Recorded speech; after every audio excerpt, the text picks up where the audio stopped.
Sa gitna ng APEC Summit ay nagsagawa ng random inspection sina PNP Chief Director General Ricardo Marquez at DILG Secretary Melsen Sarmiento sa mga tropa ng pulisya. Kung bakit, alamin natin sa ulat ni Waywaya Macalma. Muling nagsagawa ng inspeksyon si PNP Chief Director General Ricardo Marquez sa kanyang mga tropa sa Roxas Boulevard at sa Buendia, kung saan naging marahas ang mga rallyista sa ikalawang araw ng APEC Summit. Pero ngayon ay sumama pa si DILG Secretary Melsen Sarmiento sa inspeksyon. Kanilang kinamusta ang kalagayan ng mga tropa sa ilalim ng sikat ng araw. Dahil sa sobrang init ay nagbigay ng libreng ice cream si Sarmiento sa mga pulis at sundalo. Tuwang-tuwa naman na nag-agawan ng mga tropa sa panandaliang pangtanggal ng init. It's a way of thanking them, no? That's the least that we can do. In fact, nag-authorize na po kami.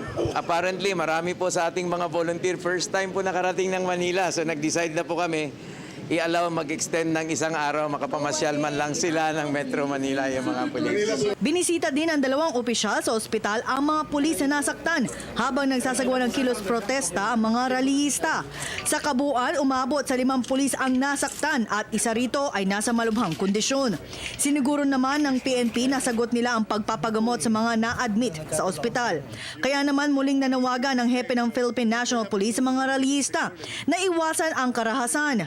Pero kanyang sinabi na tiyak na magsasampa sila ng kaso matapos ang ginawa nila sa mga pulis. Nariyan ang mga commanders natin nakaalalay na maximum tolerance pa rin. Maximum tolerance.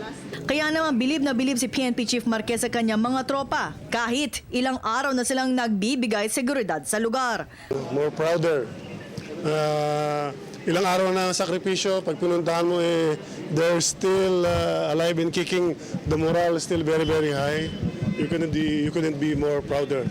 Sa ngayon ay hindi pa masabi ni Marquez kung kailan ibababa ang kanilang alert status.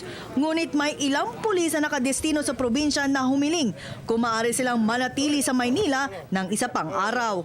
Ito'y para makapamasyal sila sa Metro Manila at pinayagan naman sila ng isang araw at bibigyan pa sila ng libreng tour sa Manila Zoo. Para sa Telebisyon ng Bayan, ako si Waywaya Macalma.